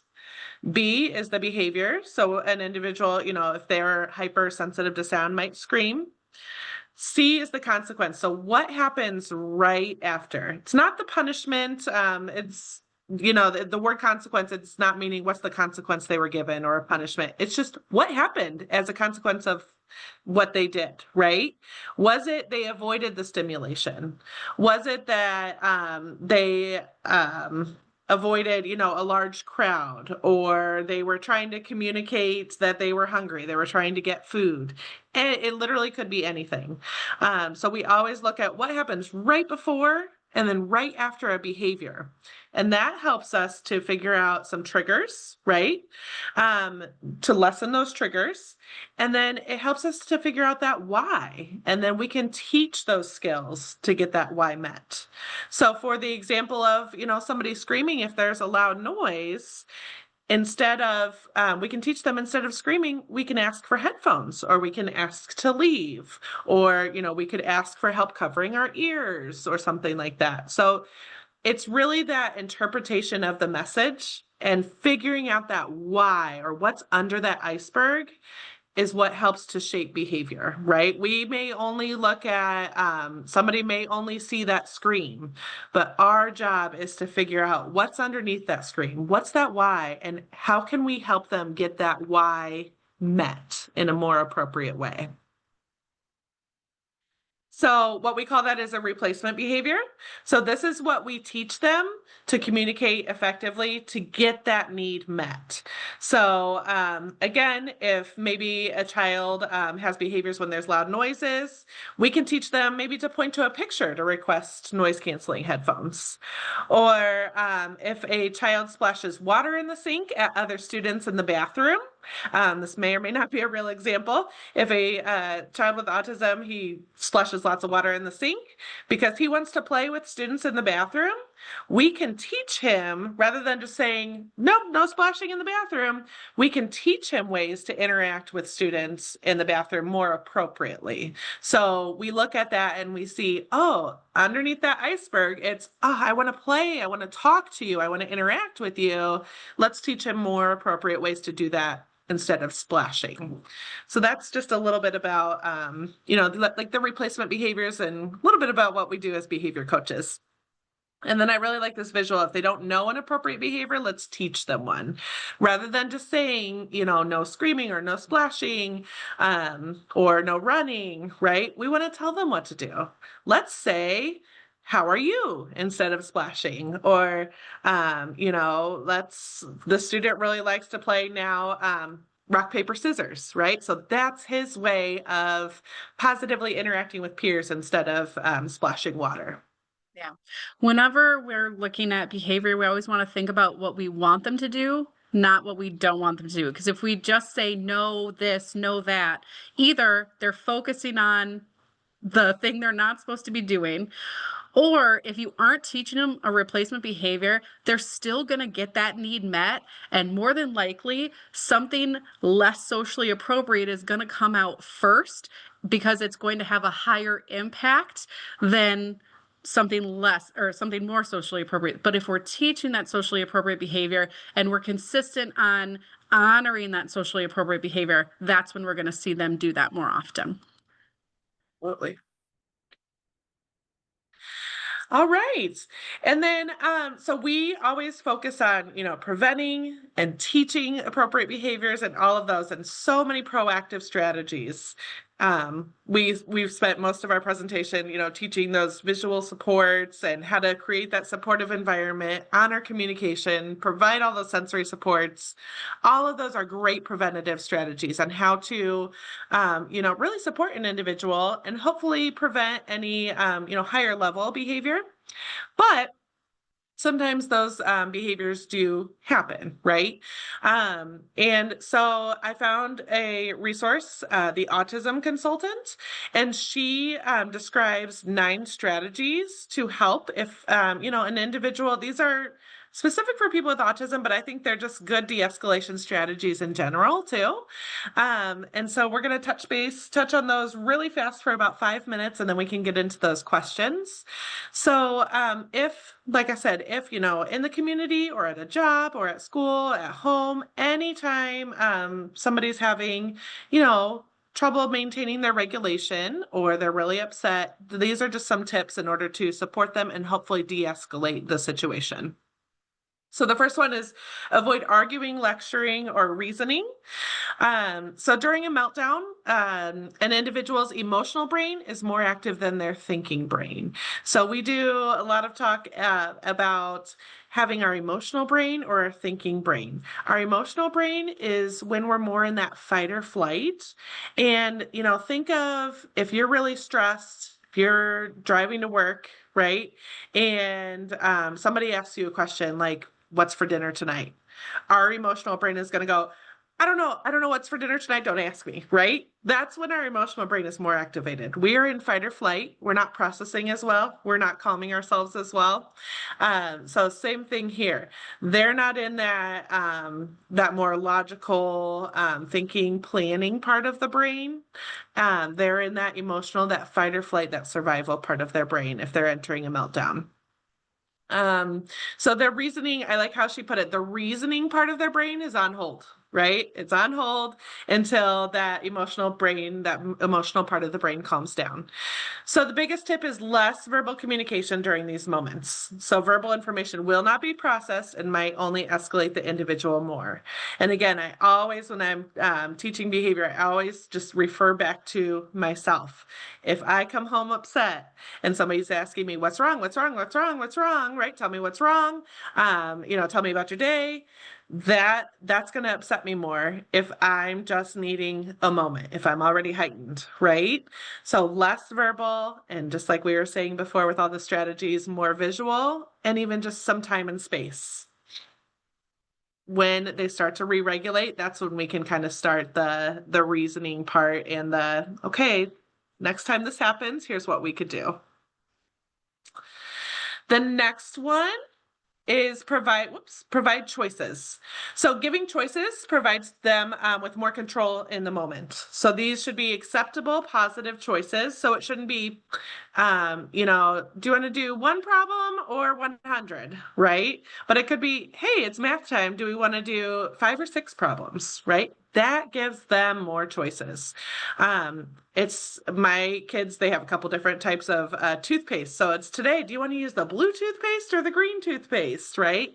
Giving them some of that control can help them get through a more difficult moment. For our lots of students, we have choice boards, especially for calming down. So if a student has, or an individual has, a sheet of calm down strategies, they might point to, I need a squeeze. So again, more visuals, we can have less words during this time, and just giving them those choices will really help to de-escalate the situation. Do you want to go to the calm corner or go for a walk, right? Do you want this or that? Do you want squeezes on your hand, or, some students like squeezes on their leg or on their shoulders. Okay, so just giving lots of choices. Always making sure, Jesse pointed out, they should be acceptable and positive.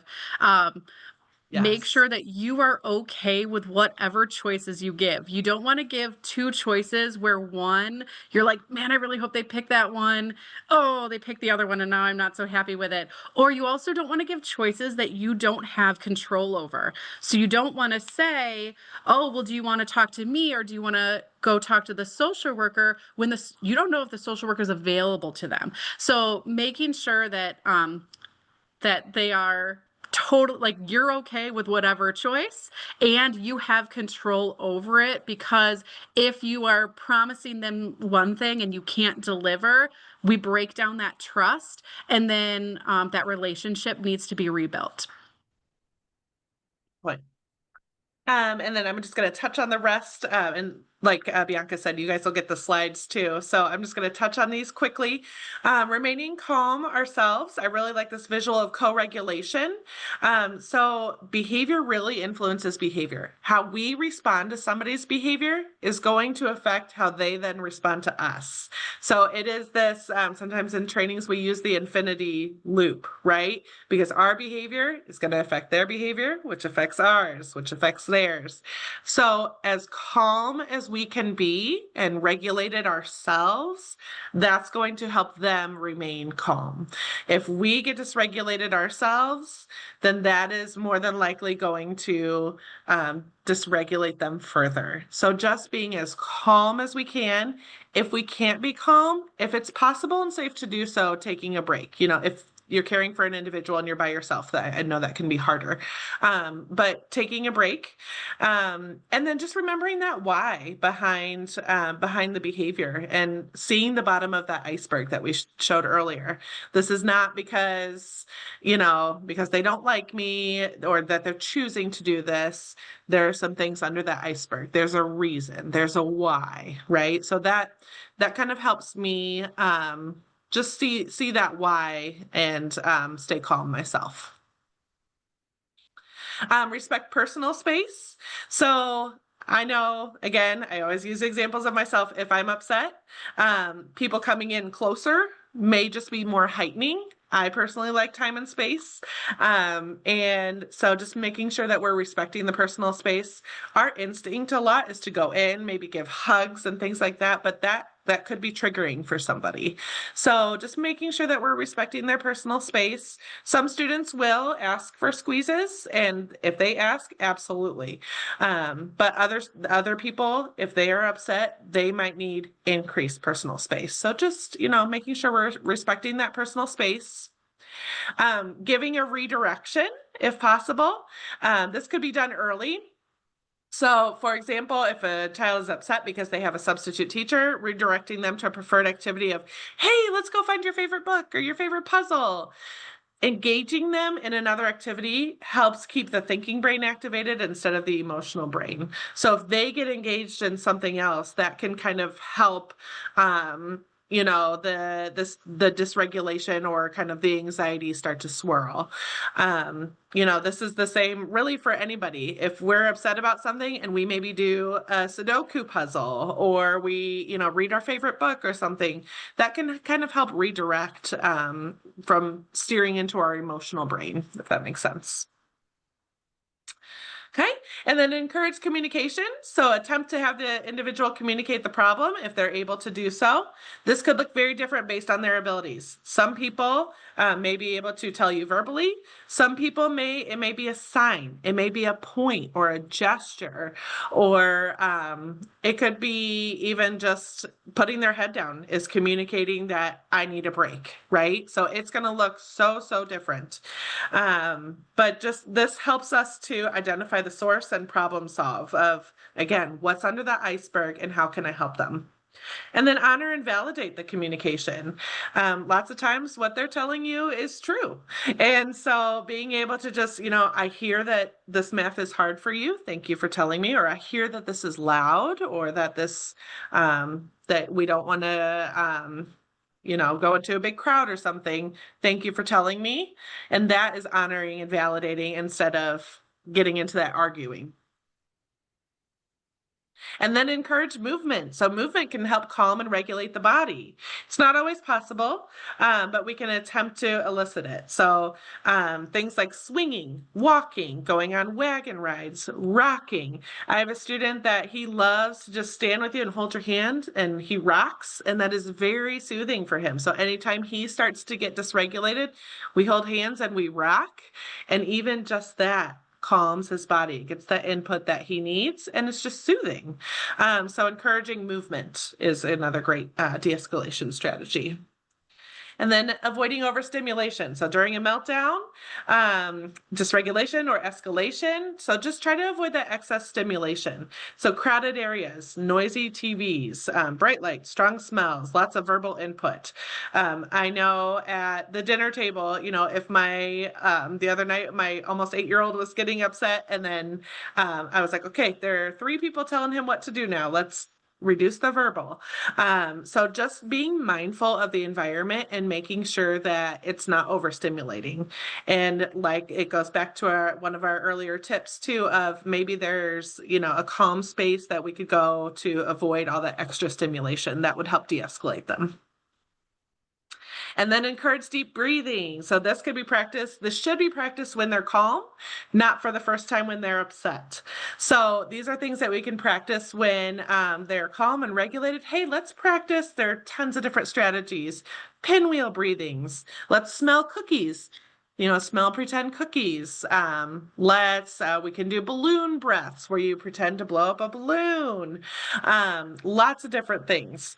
The biggest tip is practice it when they're calm. If they are upset and then you introduce something new, they're going to be like, well, what the heck are you talking about?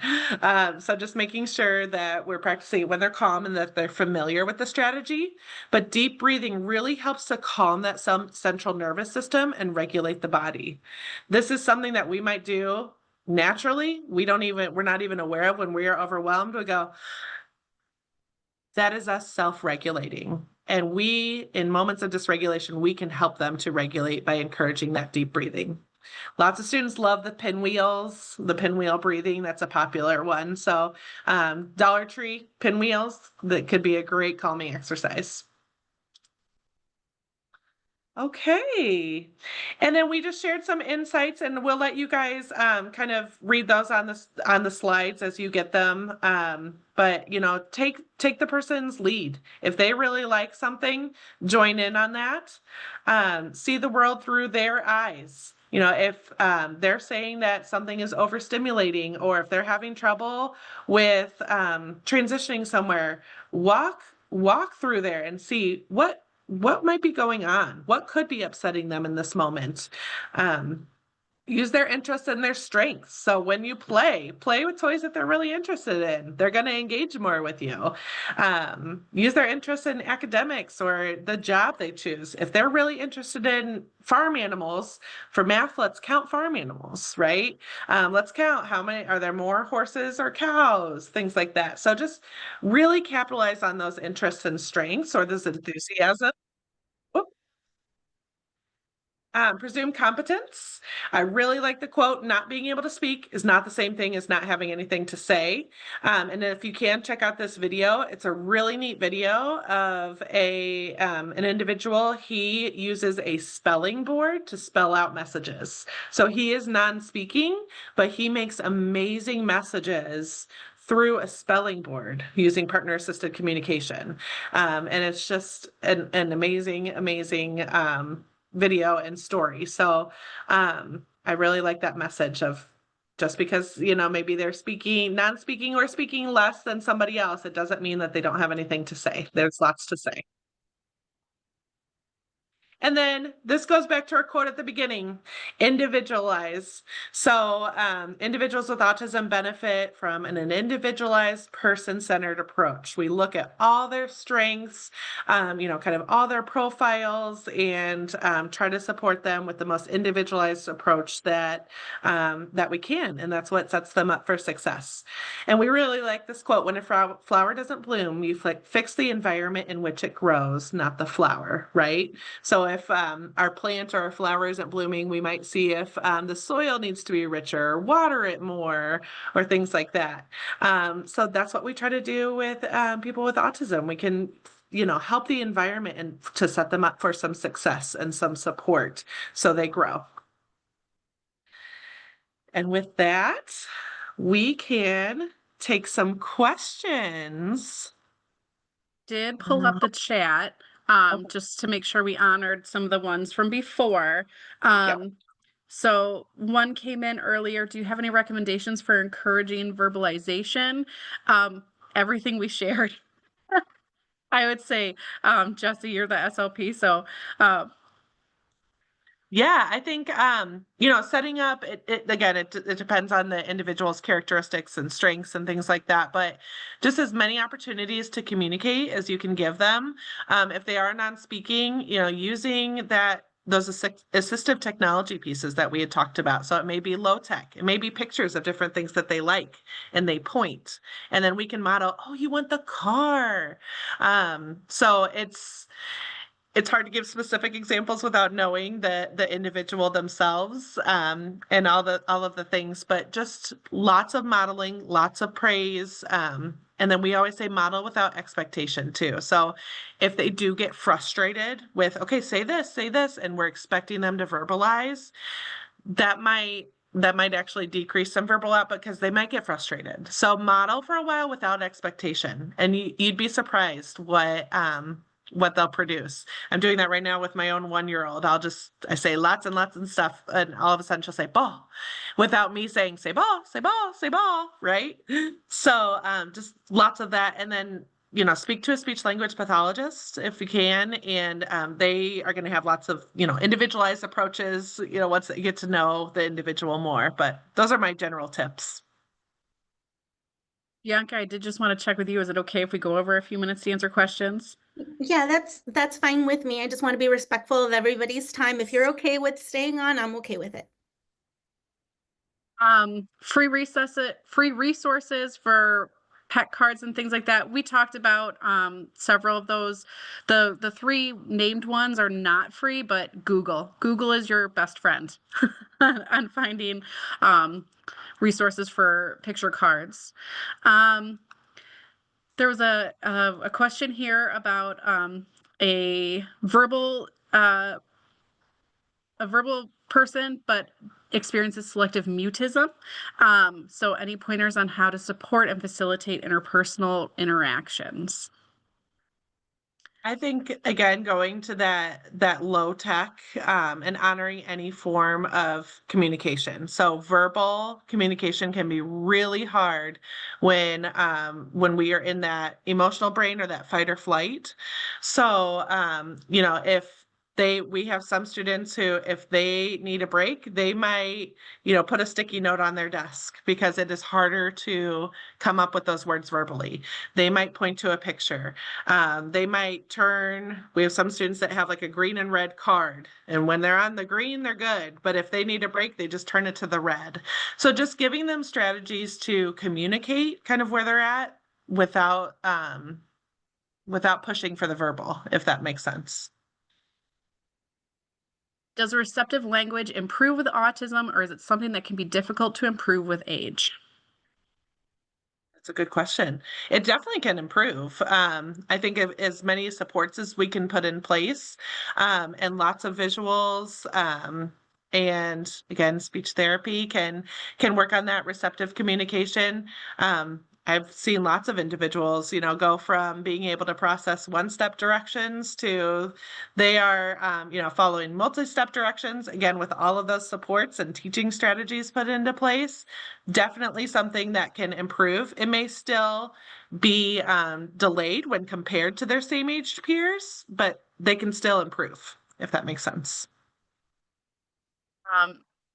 Tierney asked, how do you help to generalize a skill across areas? Example, going up to a front desk at a library versus a school. With that one, practice, visuals.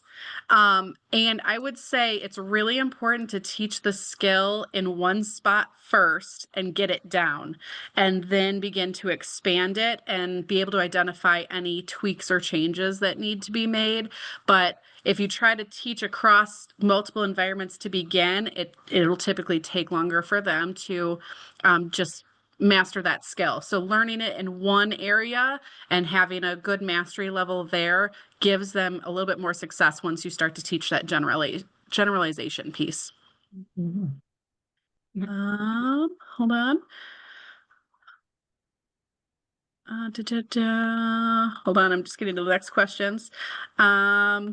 To work with people with autism, do you have to have any degree or just experience? That depends on in what realm you want to work with them. In education, you could be a teacher, a teaching assistant, a BCBA, instructional behavioral coach. So there's a wide variety of degrees or licensure for that. Outside therapies, being a BCBA or an RBT, again, different licensure for that. So it depends. Let's see. Maybe let's just do one more. I also want to Yep, be respectful perfect. of the interpreters Absolutely. who are Oh yeah, with absolutely. us. What advice would you give for children that may become violent during a meltdown?